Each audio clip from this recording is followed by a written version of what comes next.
I remember the exact weight of the towel in my hand.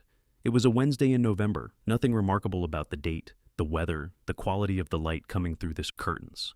I had just stepped out of the shower in the ensuite bathroom attached to our bedroom, the one Faye had chosen when we bought the house 6 years ago, because it had a clawfoot tub she never once used.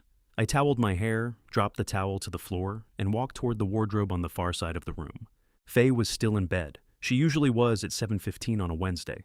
The duvet was pulled up to her chin, her dark hair fanned across the white pillow, her eyes tracking me as I crossed the room. I noticed she was watching but didn't think much of it. She often watched me get dressed. I thought, in those early days, that it meant something tender. I opened the wardrobe door, reached for a shirt, and then I heard her laugh. It was low at first, like it surprised even her, then it built to something mocking. I turned around. Faye was looking at me with an expression I don't quite know how to explain. It wasn't cruelty exactly, it was something worse. Amusement. The kind a person wears when they're watching someone who doesn't realize they're the joke. Why the hell do I still let you touch me? It wasn't a question. She didn't say it like a question. There was no rise at the end, no inflection that left room for an answer. It landed flat and certain, the way a verdict lands. I stood there naked in the middle of my own bedroom, and I felt something happen to my body that I had no control over. The heat that rises up through your chest and into your face, the particular humiliation of being exposed and diminished at the same time. My heart didn't race. It stopped. For a full 2 or 3 seconds, it simply stopped, and then restarted with a heaviness it hadn't carried before. I turned back to the wardrobe and got dressed. I said nothing. That was the first time I understood what I had been living inside. Our first 4 years were good. I need you to understand that, because what comes after only makes sense if you know what came before. I met Faye Hollister at a work function in the spring. She was there with a colleague, I was there with mine. And we ended up at the same high-top table near the bar, arguing pleasantly about whether a film either of us had seen was worth watching. She had an opinion about everything which I found electrifying. I was 31 years old and had never met a woman who entered a room like she was already winning. We dated for a year, got engaged in the second, married in the third. We bought the house in Millbrook, a suburb in Connecticut, far enough from the city to feel like a life, but close enough that Faye could still feel connected to the ambition she needed like oxygen. I worked in commercial property management. She was a marketing director at a mid-sized tech company. We weren't wealthy by some standards, but we were comfortable, and comfort felt like enough. The first 4 years we had dinners with friends on Saturday nights, morning coffee on the back porch in spring, road trips up to Vermont in fall when the leaves were impossible and the air smelled like wood smoke. She laughed at my jokes then. She held my hand in public. She told people at parties, and I know, because I heard her, that I was the steadiest man she had ever known. I was proud of that. I held on to it. But somewhere in the 5th year, the word changed meaning in her mouth. Steady became boring. Steady became small. Steady became something she used against me at dinner tables and family lunches with the precision of someone who had been sharpening the blade a long time before they finally decided to use it. Her comments started subtly, a look across the table when I told a story she'd heard before, a small correction of my facts in front of friends, and it wasn't because the facts mattered, but because the correction did. The way she would tilt her head when I spoke, as if listening required patience she wasn't sure I deserved. Then came the stories. Faye was a gifted storyteller. Anyone who knew her would tell you that. She could hold a dinner table captive for 20 minutes with a story about a delayed flight. But somewhere along the way, I became the central character of most of her best ones. The time Grady got lost driving to a restaurant he'd been to a dozen times. The time Grady wore the wrong shoes to her company's summer party. The time Grady mispronounced the name of a wine in front of her boss. She told them beautifully. The pacing, the timing, the pause before the punchline. She had it all, and everyone laughed. I laughed too. Because what else do you do when the room is laughing and your wife is the one telling the story, but you haven't yet fully realized what is happening to you? It was worse at family lunches. Her mother adored her. Her brother Reed, who had always found me tolerable at best, seemed to come alive during Faye's Grady stories. Her Aunt Claudette once leaned across the table and said, with genuine warmth, that she didn't know how Faye put up with me. She meant it as a joke, and yes, I smiled. I always smiled. But here is what I know now that I didn't know then. There is a cost to swallowing yourself. It doesn't disappear, it accumulates. Every smile, every laugh I gave her at my own expense, every moment I chose peace over dignity, it went somewhere. It stacked up, quiet and patient, waiting for the night it would be enough.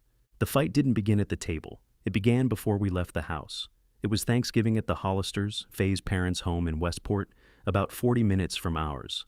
A big dinner, maybe 16 people, the kind of gathering that requires the good china and 2 kinds of pie. I had been looking forward to it with the wary optimism I'd learned to carry into those events.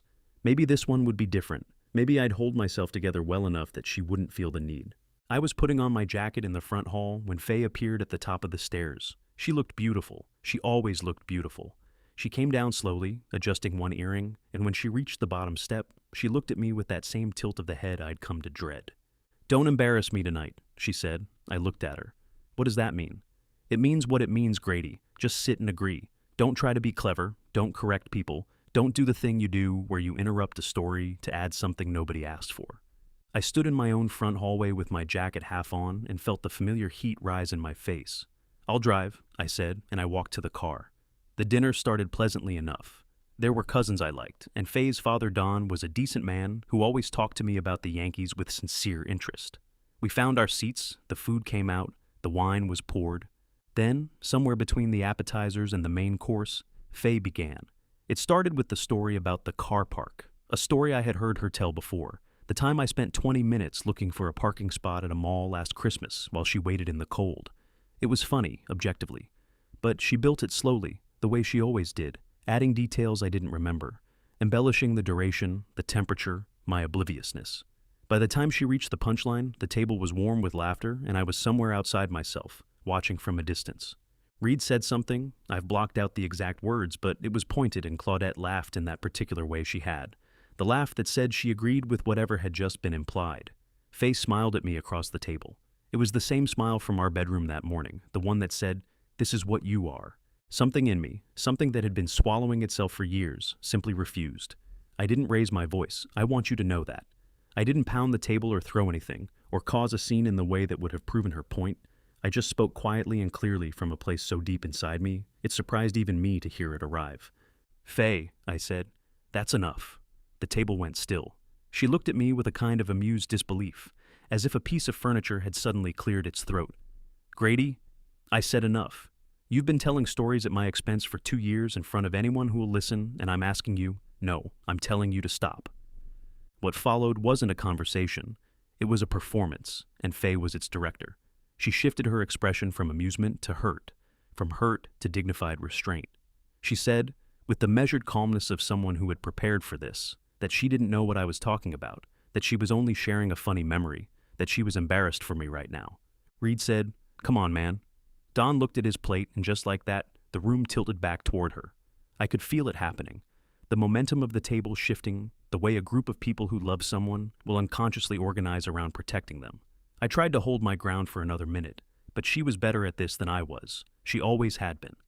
I pushed my chair back, picked up my jacket from the back of it, and walked out of the Hollister house at 7:43 on Thanksgiving evening, past the good china and the 2 kinds of pie and the relatives still holding their wine glasses.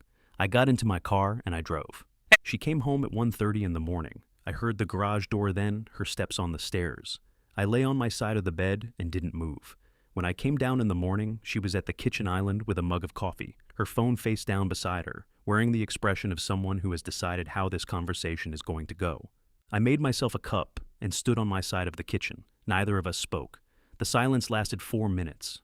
I counted in a loose way, by the drips of the coffee maker. Then she began. "I've been thinking about last night." She paused. "I think you need to talk to someone, Grady. I think there's something going on with you that I don't know how to reach." I looked at her over my mug. "You humiliated me in front of my family on a holiday." I told a story. "You had some kind of episode." "An episode? What would you call it? You stood up and started accusing me of... I don't even know what you were accusing me of. You were incoherent. You scared people." I set my mug down very carefully on the counter. "I was incoherent," I repeated. "Grady, I'm worried about you. I've been worried for a while. You've been volatile, you've been distant, and last night..." "Stop," I said. She didn't stop.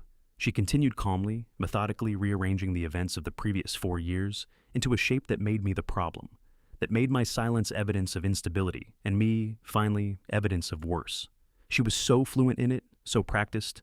The way she framed her stories around the dinner table, she now framed our marriage, and in her version, I was the unreliable narrator of my own life. I don't know exactly when I understood it was gaslighting. The word arrived later from a therapist I saw in the weeks that followed, but standing in that kitchen, I felt something crystallize with a clarity that cut through all of it. I was never going to win this argument, and it's not because she was right. It's because she was willing to fight without rules, and I had been trying to fight fair in a game that had no referee. I walked upstairs, pulled a bag from the top of the wardrobe, and packed clothes for a week. My laptop, my charger, my watch from the nightstand drawer, and the book I'd been reading. I came back downstairs with the bag over my shoulder. She followed me through the kitchen into the hallway and out through the front door. She was still talking, her voice rising now, shedding its composed surface as I walked to the car. "You're not walking out of here, Grady. You walk out and I will— Grady, I am speaking to you.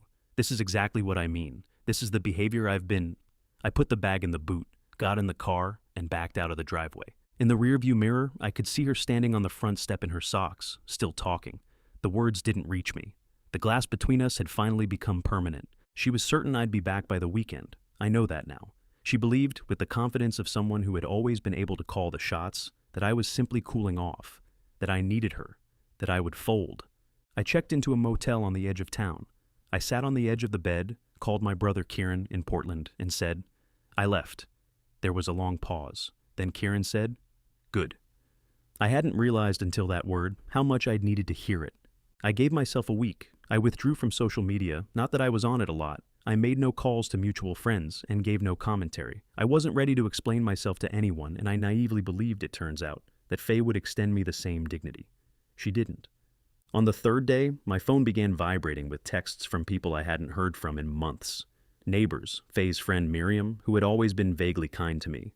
A colleague who knew us as a couple. They weren't checking in exactly. They were reaching out the way people do when they've seen something and aren't sure whether to pretend they haven't. I didn't look. I kept the phone face down for another 4 days. On day 7, my friend Danny, who had been my friend since college and who I trusted entirely, called me. "You need to see what she's posting, man. You just need to see it." So I looked. Faye's Instagram, which had always been a curated record of her professional achievements and her tasteful home, had become something else. There were no explicit attacks. She was too smart for that. But the implication across a sequence of posts over those 7 days was unmistakable. There was the quote about healing, while the other person was still hurting. There was the vague but pointed caption about not being able to save someone who refused to be saved. There were comments from her circle, full of hearts and supportive words about strength and self-worth and knowing when to let go. In her telling of it, she was the one holding on. I was the one who had let go. The comments beneath her posts were, as Danny had warned me, brutal. People who had never met me called me a coward. Someone used the word abandonment. Reed, her brother, who I had always treated with more patience than he deserved, wrote that he hoped she would find the peace she deserved, which garnered 47 likes. I sat with the phone in my hands in the motel room, and I felt something I hadn't felt before in all of this. This time, it wasn't humiliation, it was cold, clear anger. The kind that doesn't shake, it settles. And then, on the morning of the 8th day, my phone lit up differently. There were 12 missed calls from Faye, then 15, then 20, all within 90 minutes. I sat and watched the calls come in, but didn't answer. I looked at the notifications and tried to understand what had changed. It was Danny who explained it, sending me a link with 3 words. "Watch this now." Someone had been at the Hollister Thanksgiving dinner with their phone out. A cousin's partner, someone peripheral, someone Faye had never paid much attention to, had filmed a portion of the evening. Not everything, but enough. Enough to show Faye telling the story, the table laughing, my face across the table as I asked her to stop, her response, the way the room closed ranks around her. This person, a 24-year-old from Ohio named Brooke, who had simply thought the exchange was interesting, posted it without captions or commentary. Just the footage. 63 seconds of it. By the time I watched it, it had been shared 11,000 times. The comments beneath it weren't what Faye had prepared for. My attorney was a woman named Rachel Harrington. She had been doing family law in Hartford for 22 years. She had a small office above a dry cleaner's, a wall of case files neatly arranged, and a manner that was neither warm nor cold. When I walked into her office and explained my situation, she listened, made 3 pages of notes, and then looked up and said, "Tell me about the social media posts." I showed her everything. The posts, the comments, Reed's comment, the timeline. She photographed each screen with her own phone. "And the video," she said, 63 seconds. It's been shared over 30,000 times now. She made a small note. "Do you have screenshots of the comments on her posts from before the video surfaced?" I did. I had them all. Rachel Harrington looked at me with the neutral professionalism of someone who had seen worse and knew it mattered. "Good," she said. "We have a lot to work with." What I didn't know when I walked into that office was how much evidence I had been quietly accumulating for 2 years without knowing I was doing it. Old texts, emails, a series of voice messages Faye had left me after arguments, messages in which her language, when stripped of the context she always provided in person, revealed a pattern that Rachel Harrington underlined 3 times with a red pen. There were witnesses too, when I began to reach out carefully. Colleagues who had been at dinners, a family friend named Corbin, who had been a guest at the Hollister table on more than one occasion, who told me he had always felt uncomfortable watching the way Faye spoke about me, who agreed reluctantly because he valued his relationship with the family to provide a written account. Faye, meanwhile, had retained an attorney of her own, a man named Garrett Voss, who operated out of a glass-fronted office in downtown Hartford and had a reputation for aggressive litigation. The word that reached me through various channels was that Faye intended to contest everything and was prepared to make the process as difficult as possible. I wasn't surprised. I had watched her fight before, so I knew how she fought. What I hadn't known until now was that I could fight too. The hearing was on a February morning, a Thursday. Connecticut had given us 2 inches of ice overnight. The courthouse steps were salted and treacherous. I arrived early with Rachel and her paralegal, a young man named Joel, who carried a document bag that looked heavier than he was. I hadn't seen Faye since the morning I drove out of our driveway. That's 6 weeks.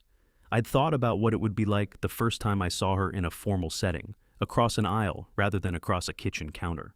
I'd thought I would feel something complex and hard.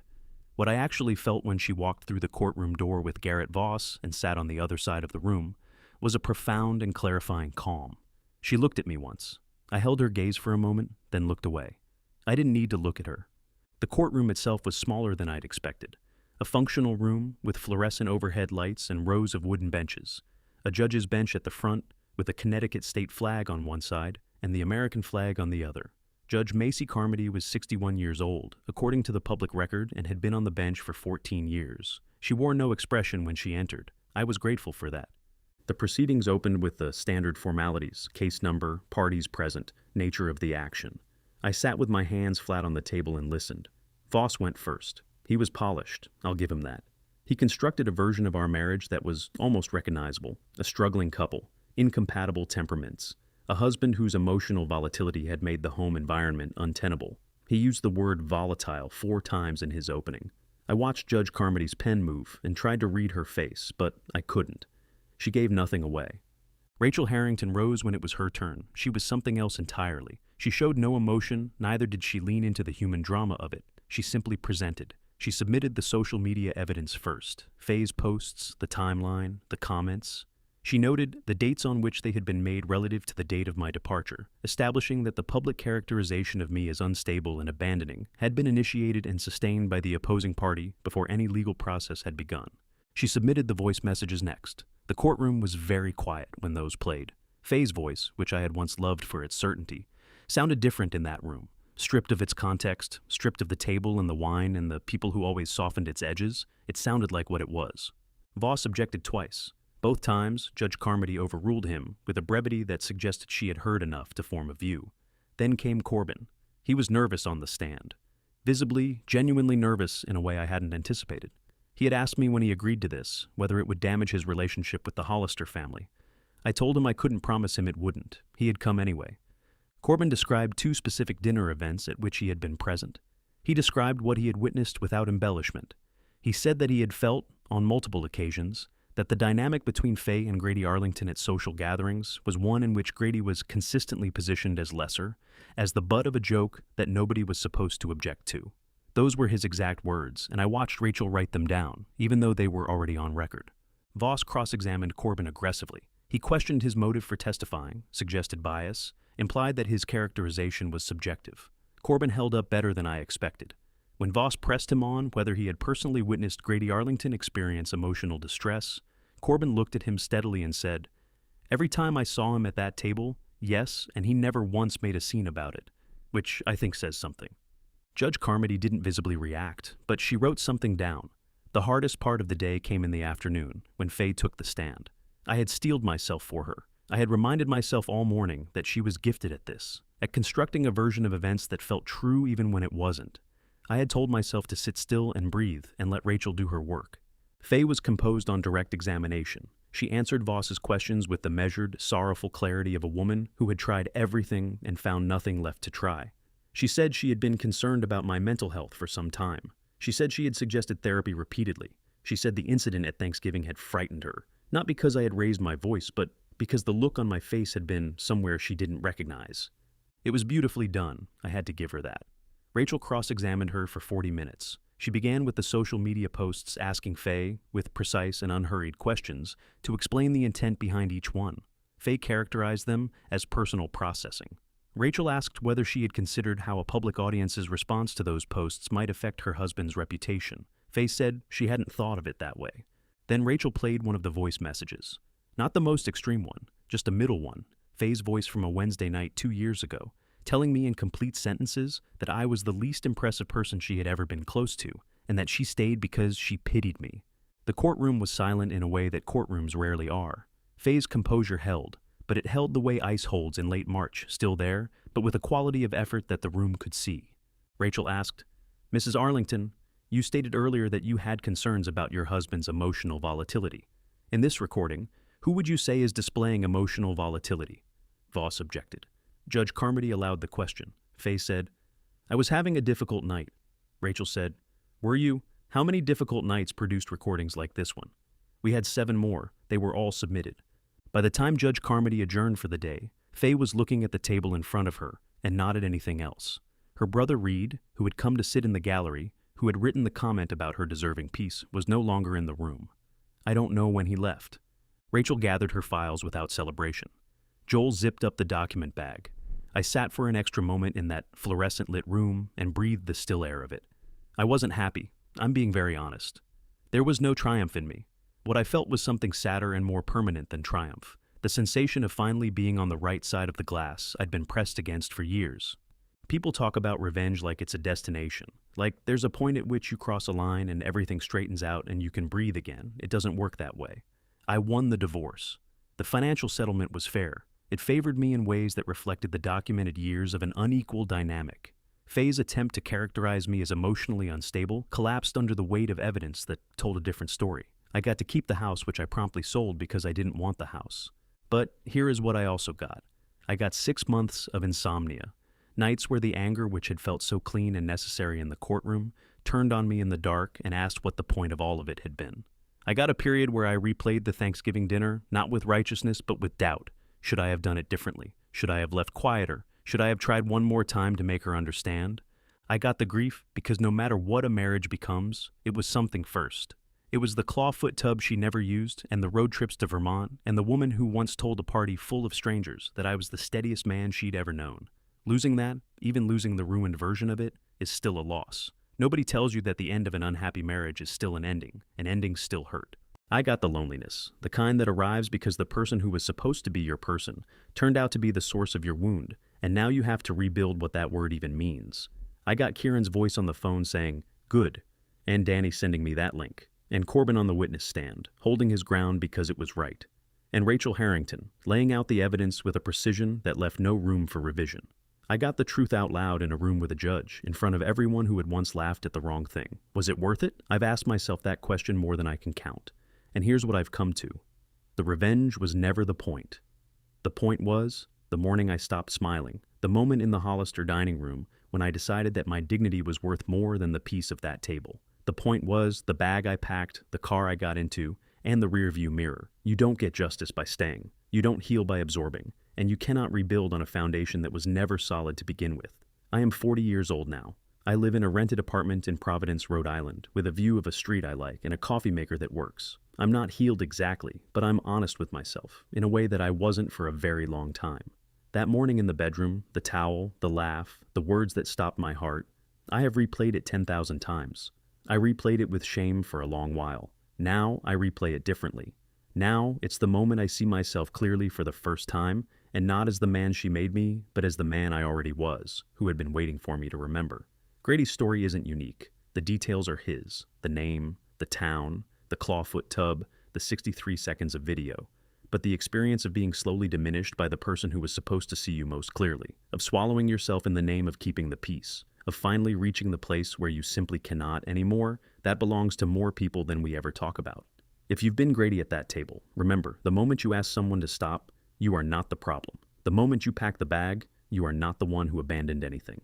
And the moment you walk into a room and tell the truth out loud, on record without apology, you are finally living the life that was always yours to live. The path isn't clean. It costs you things. It costs you sleep and certainty and the version of your story you thought you'd have. But on the other side of it is something no one can take from you. Now, I want to hear from you, because this is where the story gets interesting. Did Grady do the right thing, or did he let it go too far? Was the courtroom the ending he needed, or did the revenge consume more than it gave back? And what would you have done, standing in that bedroom doorway with that laugh still ringing in your ears? Drop your thoughts in the comments. I'm eager to know. And if this story found you at the right moment, if it said something you needed to hear, please subscribe to Story Junkie. Hit the bell. Share it with someone who needs it. New stories every week, told the way they deserve to be told, all the way through without looking away. I'll see you in the next one. Stay safe, and God bless.